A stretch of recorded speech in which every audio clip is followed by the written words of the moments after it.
Welcome back to another episode of Pillow Barking. Thanks for joining us. I am Ariana Backer, one of your co-hosts, here with. Larry Backer, woof woof. Oh, sorry, Bark Bark. I Today, thought you'd been debarked. that would be too cruel, too That cruel. would be too cruel. Today we're talking about the something a lot of people are talking about, the coup in Niger that happened on July 26th. If you're not familiar, the leader or previous leader now, President Mohammed Bazoum, was overthrown by his own presidential guards. He was the first democratically elected leader to succeed another since Niger's independence in 1960, which is pretty impressive. But now Niger's constitution is suspended. Um, and it's joined the rest of the Sahel region and Well, a good chunk of it.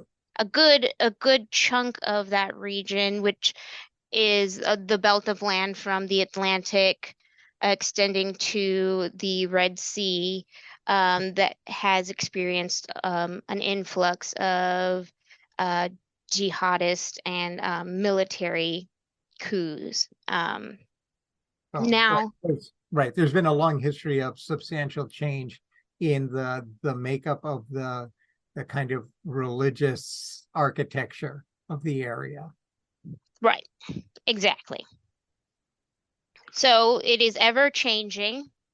Um, Niger is particularly important for a host of reasons. One of which is You mean it's important to people other than the people who live in Niger? mhm. Oh, yes, yes, yes. Right. And why is that? Bark, bark. Woof, woof. It is one, rich in uranium. It's so rich that it produces 7% of the global supply. And a quarter of that goes to Europe. I mean, Right. and strategically, um, it hosts, French and military bases, um, and Not just not just the French. French and U.S. US. Okay. U.S. That's French and U.S. Is what I meant to say. But which it used to be seen as a bulwark against fighting against anti-democratic forces in that Well, region. right, and jihadi forces and the forces that destabilized the Levant a decade or so ago. What's left of Al Qaeda, ISIS, and then the groups thereafter. The children, grandchildren, and great grandchildren of these movements as they've constituted and reconstituted themselves within the kind of family, tribal, and ethnic and sub-ethnic units that make up this region. Yeah, but my thing is, since the same groups were also in Mali, um, and they were asked to leave, asked nicely, will they also be asked to leave Niger? And then what? Or you mean the French and the Americans? Hmm. Yeah, yeah, no, yeah, no, those those And are really then questions. and then who's going to take over, take advantage of that and exploit that major power vacuum? Oh, I don't know. Well, but the Western press have already guessed, Oh, right? yes. And it's our friends on the other side of the Russo-Ukrainian war, Yeah. right?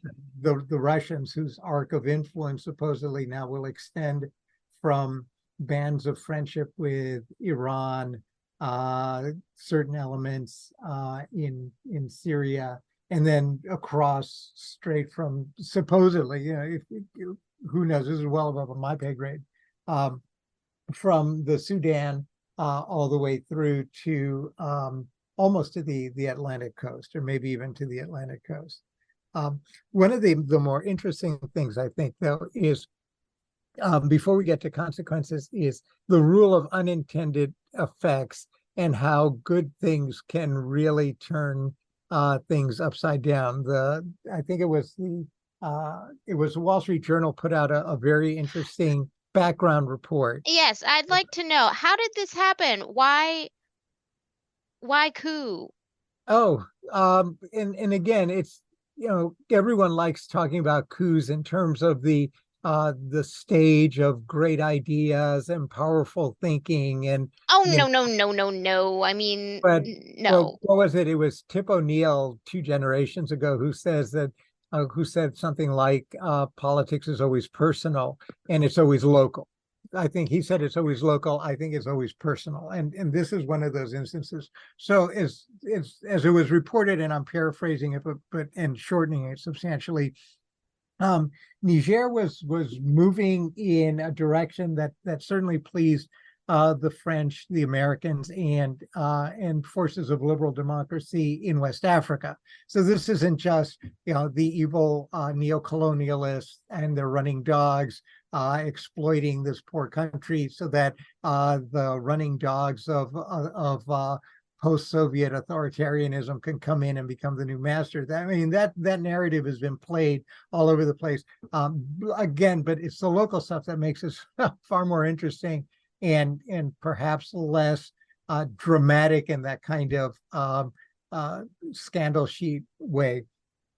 So here, the the friends of the people who are now in government are looking to do a couple of things. One, I think, is to shore up the capacity of civil and administrative capacity of the state that is now looking like it's getting into the habits of liberal democracy in the Sahel. And at the same time, it's an incredibly important base, given what was going on everywhere else, to develop anti-insurgency programs, anti-authoritarian programs, and programs against the kind of aggressive religious chauvinism that has embroiled North Africa through the Sahel for a couple of generations.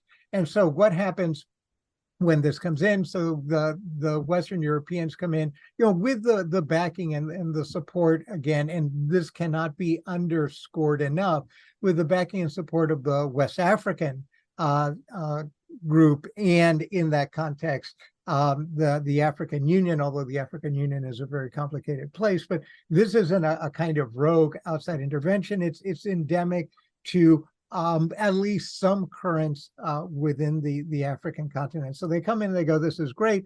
We're going to do this, and we're going to spend lots of money to do a couple of things. The things that powers creating extraterritorial presences do. One, they're going to spend a lot of money on capacity building, and they're going to spend a lot of money on bases, and they're going to spend a lot of money on training. Well, all cool. And that's what you do, and you're going to develop elite forces to do this and that or the other thing, where the interests of Niger and these advanced forces of liberal democracy, including those in West Africa, align. All right, that's all cool. So what winds up happening, apparently in Niger, like in many countries, to some extent, including ours, although we tend to resolve these things for now more pacifically, the military is divided into a bunch of different units and subunits, and they all have their traditional boundaries. They all have their traditional roles, and apparently one of them is the military, the army, and the other one is the Presidential Guard. Presidential Guard had a particular and sort of privileged position within the military establishment. All these folks come in, and money is starting to flow, and money is flowing everywhere but the Presidential Guard. Or that's one story. Another story is probably more complicated. Not enough money is flowing, but at the the bottom line, according to this version of the story, is the people who are leading the presidential guard. If we were in Italy and we were in Roman times, I would call them the Praetorians. They are beginning to feel a little nervous about this. And then the president does something interesting. He removes a couple of generals from the army, and he's feeding the army. And he's been, at least according to the story, running around telling anyone who will listen that he has plans to reshape the leadership of the Praetorians, of the presidential guard as well. Well, that would be strike two. People got very nervous, and then something happens, some kind of reality TV personal stuff happens, and then all of a sudden a group from the presidential guard comes in at the most auspicious moment apparently possible. The elite forces are out training somewhere else. Some of the other elites are out of the country doing some more training and exercises. No one's minding the Capitol, and they just walk into the house. Bazoum runs into his safe room, and we have this thing which is almost out of the movies, where he's sitting in his safe room with his cell phone, calling people up in Washington and Paris and in various countries in the African Union, and going, oh, everything is cool, it's all right, but send some help. And then And this stuff. is because his presidential guards were Yeah, no, they're gone. mutinying. I mean, they chose to come in and strip him of his authority, although they did it in a kind of sideways way. Effectively, that's what they did. For people who Why are are you sugarcoating it? They mutinied. I'm sugarcoating it because It was a mutiny. I it mean, was a and that is what they are calling it. There's no way. I mean, it was a coup. they. Everybody is calling it a coup. It is a coup. It is a coup. It is a change of government, There you and it's go. a takeover by some forces, uh, but in a way that it just all right. So here's where it becomes um kind of absurd. So all of this is going. The French, the Americans, and the West Africans know this, and during this critical period where things can be made right, everyone is either saying, nope, not going to get involved, but I will go onto social media and the press organs and say, coup, coup, coup, coup, coup. That's what Not I like want to a talk bird. about. That's what I want to talk about. Well, talk about it, right? So they do that, and then nothing happens. But fine. Yes. All right, so let's talk about the coup, coup, coup, coup, coup in the room. Okay. So the international reaction was basically just a bunch of posturing, is my thought. Which is what liberal democracy apparently does best now, except when it Hmm comes to actually pushing this propaganda down to the masses. But that's a different podcast. I mean, honestly, it's exactly what you said. Um, the leadership of um, each region involved basically just stated their mind on social media. Coup, coup, coup, coup, coup, with the exception of the West Africans. And Um, they kudos spoke to out them. against the coup, Nigeria cut the electricity, and because, that's very true. They did cut the and electricity, which and is they the have a best part. deadline. They have a deadline. Let's see what happens if there's some movement. But that was, comparatively speaking, that was far more energetic than anything else we've seen. And of course the Nigerians especially, but the Senegalese to some extent, the Ghanaians and all those folks, they have something to worry about. I think it was a Senegalese minister who said, well, look, it's not just Niger. You can't look at this as Niger, a bunch of unhappy Praetorian guards lopping off the presidential head, figuratively. But we've seen this in Sudan, we've seen this in Chad, we've seen this in Mali, and they suggested this is one coup too many. At this point, this becomes the norm, and is this really Yeah, the this is like Burkina Faso. This is what's happening. This is and for a lot of very important West African states, that's that's not the trajectory that they might view as positive, right? And so then the question is what to do. Lurking behind this, I mean, is the Americans, of course, are focused on, and the Europeans are focused on the tentacles of Russia, who's engaged in all other places, the tentacles of Russia coming in, and now this is all going to become a little Russian space, and that's sort of the way the story's framed.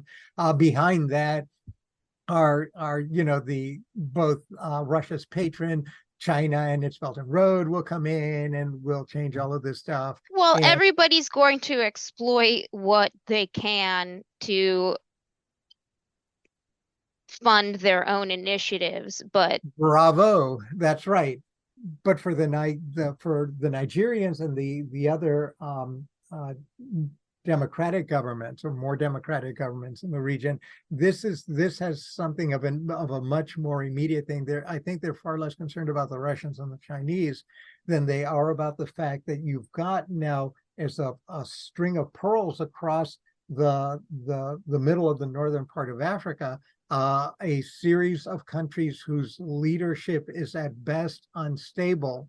right, you need to worry about the stability. I mean, The region, and all of that can then spill over into countries that are stable, but that can be embroiled in the kind of violence and that may be fostered within their territories by this kind of instability, and therefore potentially a lack of substantial control within each of these states.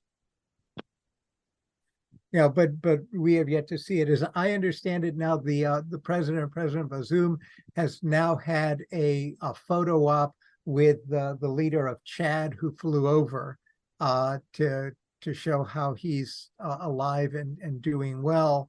But I think he's still in the presidential palace. Haven't really looked, but things are moving forward one way or another. And it's likely to be moving forward towards the solidification, at least for a little while, in however you want to frame it or call it, and that may be the fig leaf that the West will accept, some kind of military oversight by these Praetorians. But again, if you can't say, well, it's like half a dozen people got mad at the highest level, and then they did this. The more interesting thing was that all of the elements in the army, in the armed forces, and everywhere else basically sat this out. yeah. They sat it out. So it wasn't clear that everyone was just really desperate to get rid of President Bazoum, but it was more like, I don't know, more like, well, let's see what happens. Let's see what happens. Let's see what the best option is, because right now isn't so great. But Right. And the best option would have to be something that would be tinged with the protection of their own interests. right. Something that all of them are very used to. All these groups are very used to over the course of the last generation or two, because in the long term, survival is probably the first duty, and then accommodation. Survival may require accommodation, and then we'll see. My gut tells me that a movement towards something that looks like a contextually relevant democratic system would probably be agreeable to the vast majority of people, whatever it looks like, and that would be up to them. But that things happen, especially in an unstable region where you've got a lot of people running around with agendas, including the French and the Americans and the Russians and the Chinese and everyone else. In part because of uranium, and we'll see. I mean, I guess we'll see when we say deadline. What deadline are we talking about? I'm just seeing this now. Oh, the latest deadline for the um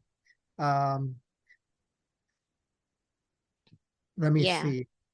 Yeah, no, It as I looks understand, like the regional bloc for the Economic Community of West African States, otherwise known as ECOWAS, has given the Nigerian military a Sunday deadline, which is today, which is to today. release and reinstate the country's ousted presidential president. Right, right. So what And happens? What happens if that doesn't work out? Then well, what? it would be a variation of Mr. Obama's red line in Syria. You make a declaration, you give a deadline, and then it's your choice. If the other party does not meet the expectations of the deadline, then your choice is either to make good on what you said or not to make good on what you said. If you make good on what you say, there may be significant consequences. In this case, some kind of military action for which they may or may not be prepared, or a sanctions-based action, which is more likely. So, one of the things that may happen, and you've already seen it with the Nigerian cutoff of electricity, is that they will do US and European style tranches of increasingly onerous sanctions against Niger. Um, then you'd have to worry about, well, how is this going to affect within this region relations with the brother and sister governments in Chad, Sudan, and Mali, and we don't know. So those may be worked out. There's probably going to be a lot of backroom, uh, figuratively, backroom discussions back and forth. Um, but again, noticeably quiet have been the French and the Americans.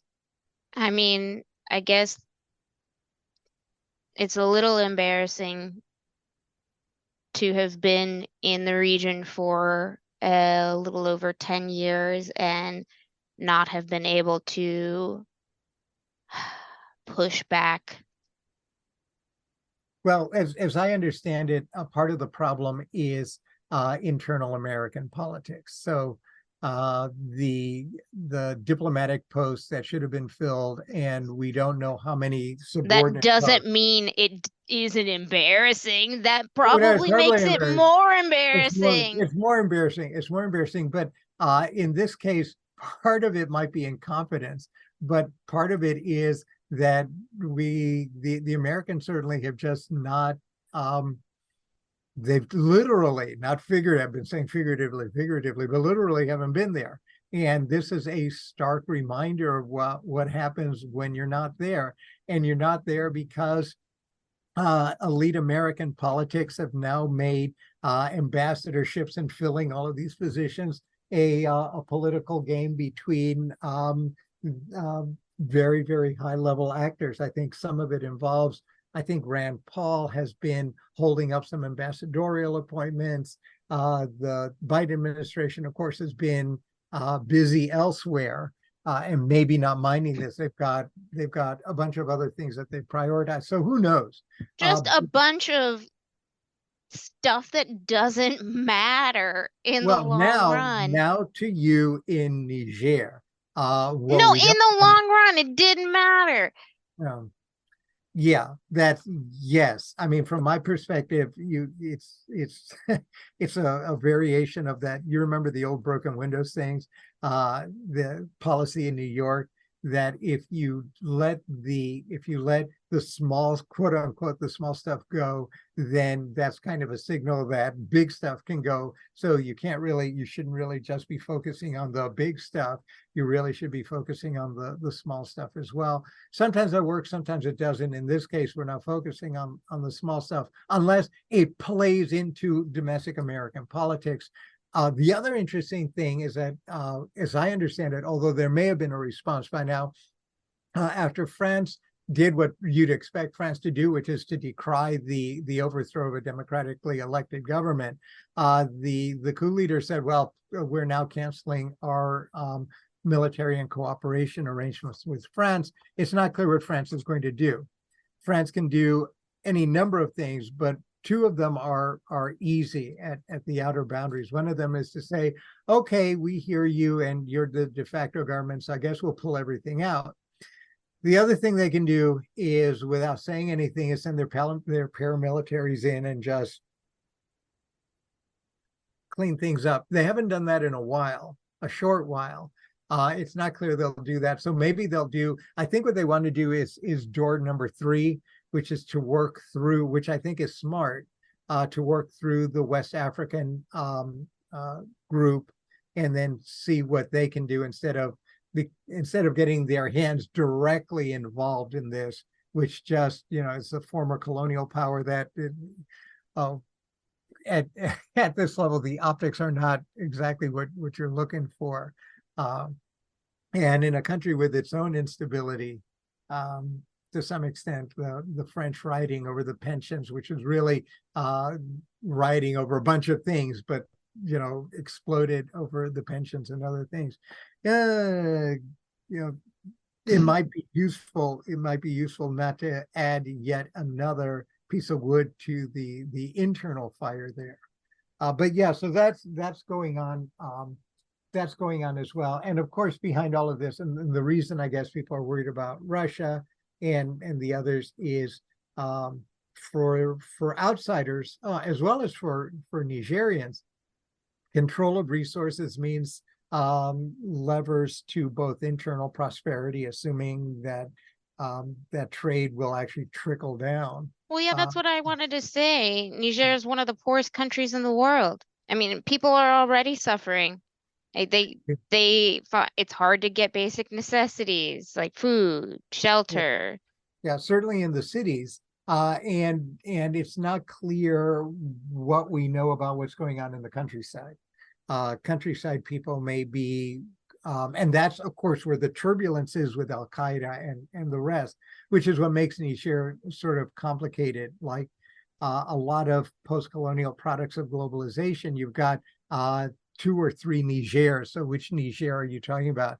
Are you talking about the globalized cities with a much more cosmopolitan culture, contextually speaking, relatively speaking?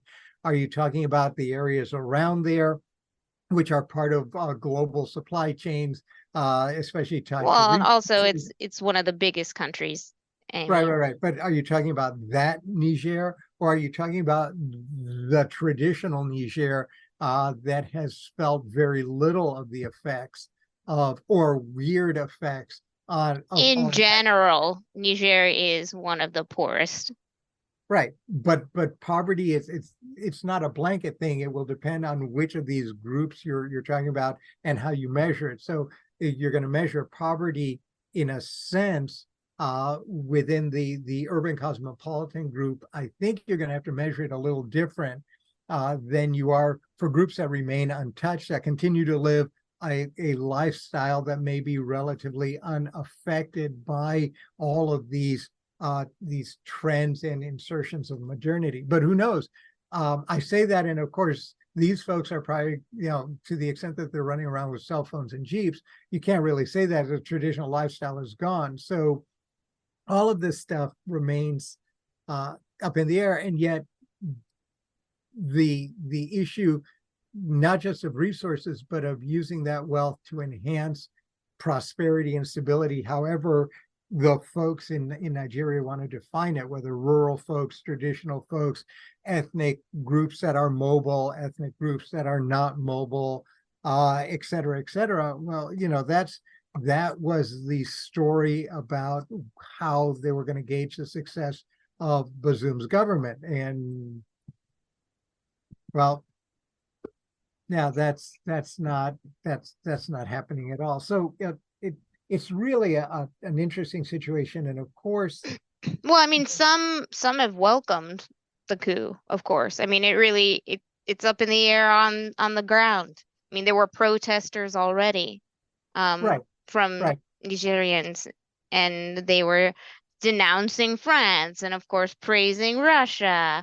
And I mean, that could have also, I'm sure, had a lot to do with influences that were already there. right. But Right. On the other hand, that may just be for the consumption of outsiders. And the issue may actually be the money thing again. There may have been a lot of people in Niger They who might have been getting money beyond to those, do this. or Yes. well, no. This is the distribution of all this cash that was coming in for redoing, the Americans and the French and others were doing for Rehabilitation and all. and Yes. these anti-insurgency programs and the like that at least ostensibly triggered the coup among the presidential guard. It may well be that some of that may have spilled over to other groups who thought that they were in line to get some of this stuff and to participate in all of this money coming in, and they may have felt betrayed because they didn't get either any money or they didn't get enough money from all of this that they thought they were entitled. And so now, It wasn't fair. Right. right, So right. they And have to. now so the presidential guard does the dirty work for a number of other groups that may well say, well, we were badly treated as well. X and Y got engorged with all this foreign money. There was none for me. We're not participating in this new Niger. These guys came in. They're justifiably angry. I'm justifiably angry. And so now he's got to go, and maybe the new folks will either rectify what they view as inequality or make everyone equal because now no one's getting anything. Right. So that's another complication. Of course, if you don't bother looking at this stuff, outsiders will look and go, oh, and sniff about this. This is bad, blah, blah, blah. But it's a reality that could be turned towards capacity building if you wanted to take the time and effort to actually work with the Nigerians. Or you can just do what we do in a lot of places. And by we, I mean everyone who's involved in these kind of globalized networks, heavily interlinked networks. And that is, you just put out the money, you make sure that everyone is saying and reporting in a good way. And then, cool. It's all good. Yeah, we'll see about that. Right. And all right. So the last little point, I know we're running out of time, that I have is, and it's something that some people have emphasized, and it is worth emphasizing here. And that is, again, it's my string of pearls thing. When you're looking at Niger, you to some extent are looking at Chad, and you're looking at Sudan, and you're looking at Mali, and you're looking at Burkina Faso, and you're looking at a regional issue. And this is one of those cases where it might actually be a really good idea. It may take time and you have to be patient and you may want to help out, but on the sidelines, this may be one of those things where both the West African Regional Group and the AU as a whole might be best positioned to work at the root issues that have produced and maintained these instabilities. And it may well be, a marker of the success of decolonization is to allow folks within a region to use regional sensibilities to solve regional problems in a regionally positive way. And this may and regionally and even locally, I think, is really important. Right. And this may be one of those cases where, mom and dad in Europe, including not just the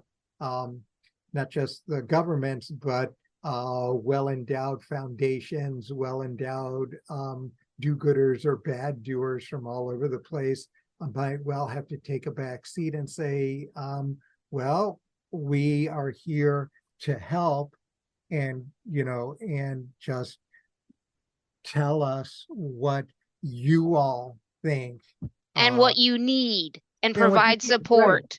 Right. Yes. And as long as it aligns with our values, yeah, cool. And we're happy to discuss stuff, but maybe they ought to be driving in a very, and then that will require. I think that's right. But I think it's a change in ideology. It is, and it's a leap of faith for one, mom and dad are always nervous the first time the kid takes a car out, or the second or third time, but the kid's got to drive.